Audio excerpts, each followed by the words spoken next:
Alright guys, सो इस video में हम ऐसे 4 मेजर चेंजेस के बारे में बात करने वाले हैं जिसका कनाडा इमिग्रेशन के ऊपर बहुत ही बड़ा इफेक्ट होने वाला है। देखिए, ये 4 जो अपडेट्स हैं ये LMIA related, PNP and work permit related है। अब चाहे आप कनाडा में बैठे हैं as a temporary resident and is fighting for your PR, या फिर आप अपनी होम कंट्री में बैठे हैं और ड्रीम कर रहे हैं कि किसी दिन आप कनाडा आएंगे और यहाँ के परमानेंट रेजिडेंट बनेंगे, आप सब के ऊपर ये अपडेट्स किसी ना किसी तरह अफेक्ट करेंगी।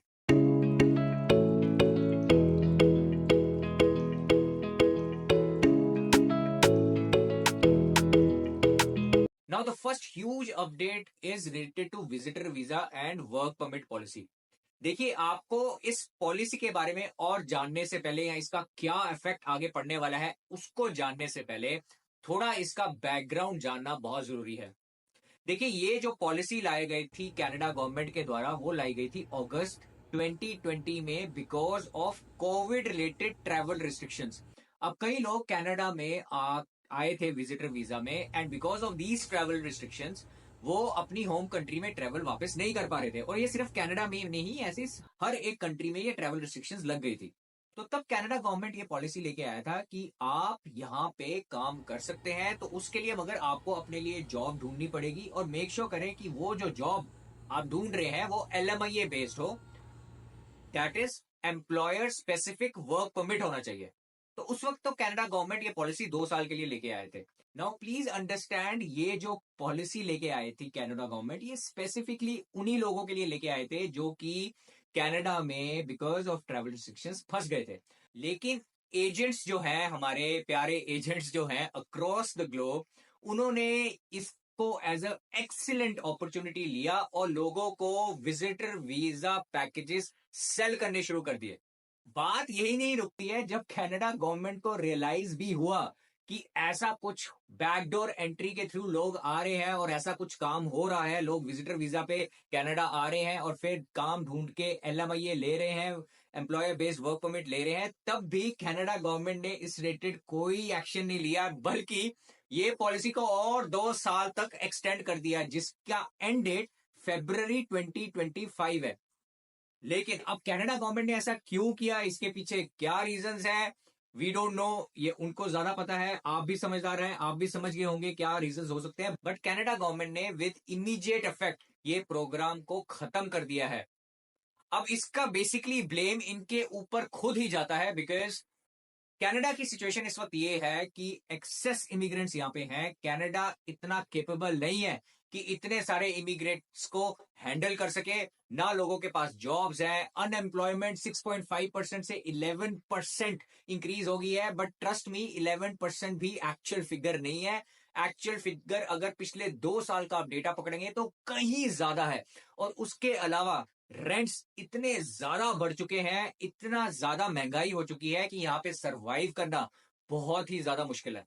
अब इन चीजों को देखते हुए जब पता है हाथ से बात निकल चुकी है, गाड़ी हाथ से निकल चुकी है, जिसके कारण अब कनाडा गवर्नमेंट मजबूर हो गई है कुछ ड्रास्टिक स्टेप्स लेने के लिए, जिसमें से ये वन ऑफ द स्टेप्स है जो कि कनाडा गवर्नमेंट ने इंप्लीमेंट किया है। पिछले काफी टाइम से नई नई न्यूज तो आ ही रही है, बहुत सारे नए स्टेप्स कनाडा गवर्नमेंट ले रही है, but now this is the another thing that Canada government has implemented.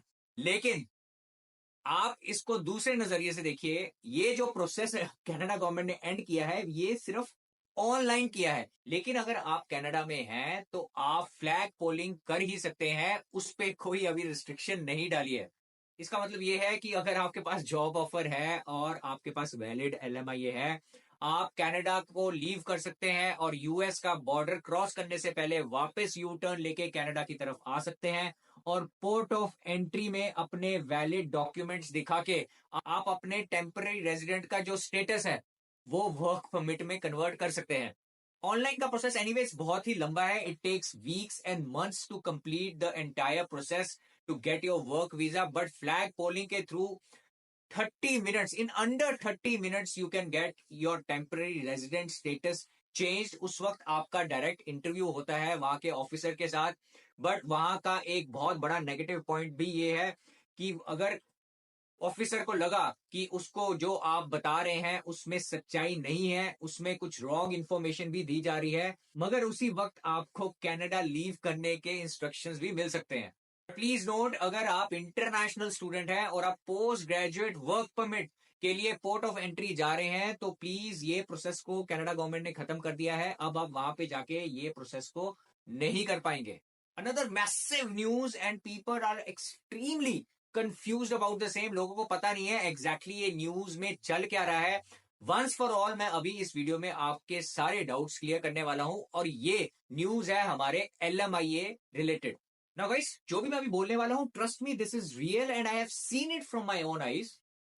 लोग कनाडा आते हैं, अनएजुकेटेड हैं, कोई स्किल्स नहीं है, कनाडा आ रहे हैं, LMIA के थ्रू कनाडा आ जाते हैं और उनको पहले दिन से उनके पास जॉब है। दूसरी जगह आप देखें, 8-9 महीने हो गए हैं एजुकेटेड लोगों को कनाडा आए हुए, कोई जॉब नहीं है उनके पास काफी अच्छे स्किल्स भी हैं, बट अभी भी उनको जॉब नहीं मिल पा रही है, they are unemployed. And one of the major reasons why these guys are getting job because of the reason of low wage LMIAs। हाँ, इसमें सबकी गलती है, एम्प्लॉयर्स की गलती है, आपके कैंडिडेट्स की गलती है, एजेंट्स की गलती है, जिन्होंने इसको अपने एडवांटेज के लिए यूज किया है। And in this case everybody is to be blamed. मगर ये जो रूल अब आया है that low wage LMIAs will not be given, ये अभी एज ऑफ नाउ रिस्ट्रिक्ट किया गया है only and only densely populated areas में, मतलब जहां पे पॉपुलेशन बहुत ही ज्यादा है, और सिर्फ उन्हीं ऑक्यूपेशंस में इंप्लीमेंट किया गया है जिन ऑक्यूपेशंस में अनएम्प्लॉयमेंट रेट 6% से ज्यादा है। अब गाइस, जैसे पहले इस वीडियो में मैंने आपको बताया कि अनएम्प्लॉयमेंट रेट अभी 11% टच कर रहा है, जो कि बस दिखाने वाला नंबर है, एक्चुअली में इससे कहीं ज्यादा है। तो कनाडा गवर्नमेंट ये कह रही है कि 6 जो भी ऑक्यूपेशंस की अनएम्प्लॉयमेंट 6% या उससे ज्यादा है, उसमें अब हम लो वेज LMIAs नहीं देंगे। कनाडा में जो लोग बैठे हैं, आप पहले उनको प्रेफरेंस दें, आप उनको जॉब्स दें। यहां के जो लोग अनएम्प्लॉयड हैं उनको पहले हम एम्प्लॉयमेंट देंगे, और जो बाकी लो वेज LMIAs हैं उनके लिए भी एम्प्लॉयमेंट जो ड्यूरेशन है वो 2 साल से अब कम करके 1 साल के लिए कर दिया गया। इट मींस अब आपकी LMIA की जो वैलिडिटी रहेगी वो सिर्फ 1 साल है। उसके अलावा एक कैप रखा गया था कि जो लो वेज पोजीशंस है जिसके लिए आप LMIA दे सकते हैं किसी कंपनी में, वो थी 20%, उसको भी अब रिड्यूस करके अब 10% कर दिया गया। इसका मतलब यह है कि अगर किसी कंपनी में 10 एम्प्लॉइज हैं तो उसमें से सिर्फ 2 एम्प्लॉइज को आप LMIA दे सकते थे, बट अब उसको रिड्यूस करके 10% कर दिया है, मतलब आप सिर्फ एक ही एम्प्लॉय को LMIA दे सकते हैं। अब ये जो भी मैंने आपको LMIA रिलेटेड न्यूज शेयर की है, इसका इंप्लीमेंटेशन होगा 26 सितंबर 2024 से। कनाडा गवर्नमेंट यही नहीं रुक रही, कनाडा गवर्नमेंट ये कह रही है कि हम अगले 3 महीने तक ये लो वेज LMIA जो हम पॉलिसी लेके आए हैं इसका इंप्लीमेंटेशन का इफेक्ट देखेंगे, और उसके बाद इवन हाई वेज LMIAs में भी इसका इंप्लीमेंटेशन हो सकता है। So means after 3 months you can see this policy affecting the high wage LMIAs as well. अब जो सबसे बड़ा difference low wage and medium wage LMIA के बीच में है वो है उसकी मीडियम वेज सैलरी, और वो डिपेंड भी करती है हर एक प्रोविंस के डिफरेंट रेगुलेशंस के हिसाब से। Now, medium wage also depends on the occupation. It means different occupations have different median wages. तो चलिए अब मैं आपको स्क्रीन पे ही ले जाता हूं और आपको हर एक प्रोविंस की जो मीडियन वेज है उसके बारे में थोड़ी इंफॉर्मेशन शेयर कर देता हूं। Alright guys, so this is the data we have for all the provinces. आप canada.ca की वेबसाइट पे जाके ये डेटा खुद चेक कर सकते हैं। लेफ्ट साइड पे सारी प्रोविंसेस के नाम हैं और राइट हैंड साइड पे आपको पहले बताया गया है मीडियन आर्ली वेजेस बिफोर अप्रैल 2 2024, मतलब अप्रैल 2 से पहले पहले क्या वेजेस थी, और अप्रैल 2 2024 के बाद जो चेंजेस किए हैं उसमें क्या वेजेस की डिटेल्स हैं। तो हम राइट साइड में जो अप्रैल 2 के बाद है वो लेटेस्ट जो डेटा है वो ही देखेंगे। सैंपल के तौर पे हम ओंटारियो की बात कर लेते हैं। ओंटारियो में जो अभी मीडियन वेज चल रहा है वो $28.39 है। इसका मतलब ये है कि अगर आपको सैलरी ऑफर होती है $28.39 से कम, इट मीन्स वो लो वेज इनकम स्ट्रीम में आएगी। लेकिन अगर आपको सैलरी $28.39 से ज्यादा मिलती है जॉब ऑफर, तो उस केस में आपकी जो सैलरी है वो हाई वेज इनकम में मानी जाएगी। तो उस केस में वो आपका हाई वेज LMIA हो जाएगा और $28.39 के नीचे आपका लो वेज LMIA कंसिडर किया जाएगा। सो ऑल इन ऑल कहने का मतलब ये है कि अब ESDC लो वेज LMIAs को प्रोसेस करना बंद कर देगी, मगर कुछ ऐसी इंडस्ट्रीज है जिसको इस पॉलिसी से एग्जेम्प्ट कर दिया गया है, जो कि है आपकी construction, health care and food processing. I personally believe this is a very, very positive step if implemented the right way, क्योंकि जो पहले अनएम्प्लॉयमेंट कनाडा में है उसको खत्म करना बहुत जरूरी है। और अगर इस स्टेप से वो खत्म होती है तो I believe this is an extremely fantastic step, but we all know that people are great in finding loopholes, and I'm sure लोगों ने इसका loophole भी अब तक ढूंढ लिया होगा। Now we have a good news for people who are inside Canada और जिन्होंने PNP के लिए अप्लाई किया है या उनकी फाइल PNP के लिए अंडर प्रोसेसिंग है। अगर आपको नहीं पता तो आपकी इंफॉर्मेशन के लिए बता दूं, रिसेंटली बहुत ही ज्यादा प्रोटेस्ट हुए हैं मैनिटोबा में, एल्बर्टा में, British Columbia, Prince Edward Island, और ये प्रोटेस्ट किए गए थे international students, temporary residents and post graduate work permit holders के द्वारा। And it was done for a very single reason कि उनके वर्क परमिट्स एक्सपायर हो रहे थे।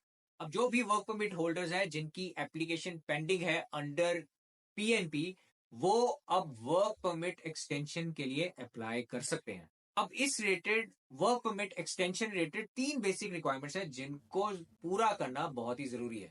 पहला तो ये that a person should have a support letter from the province, मतलब जिस प्रोविंस के थ्रू उन्होंने PNP एप्लीकेशन अप्लाई किया है या उनकी फाइल PNP के लिए अंडर प्रोसेस है, उस प्रोविंस से उनको एक सपोर्ट लेटर लेना है।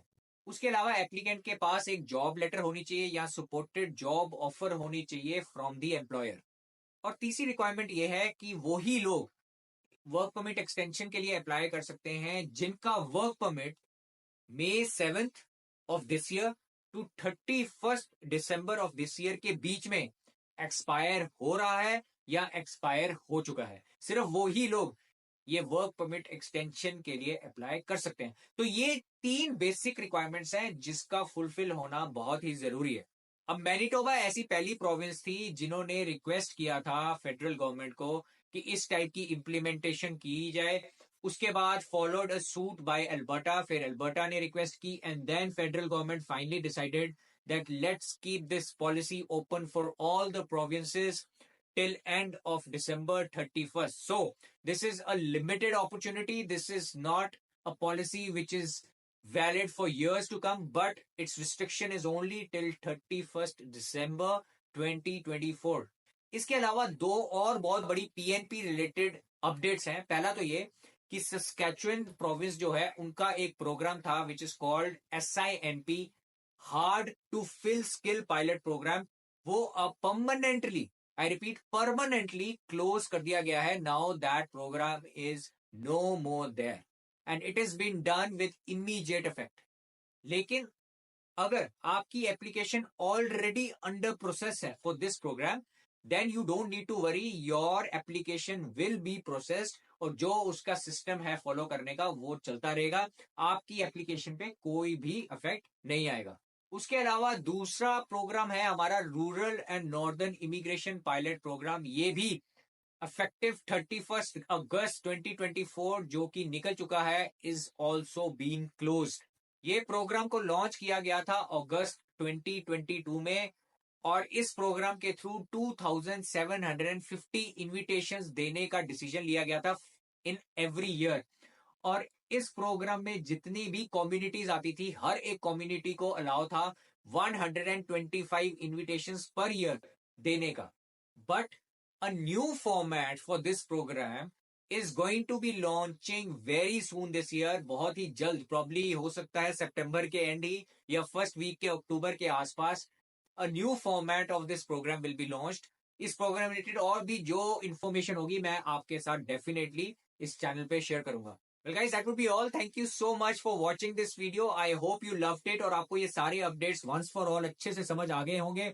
Guys, please subscribe my channel, keep following my channel, share with as many people as you can because आपको यहाँ पे सिर्फ और सिर्फ knowledgeable content मिलता है। Well guys, again, thank you so much and I look forward to see you in the very next video, very next week. Thank you once again. Good night. Take care. Bye bye.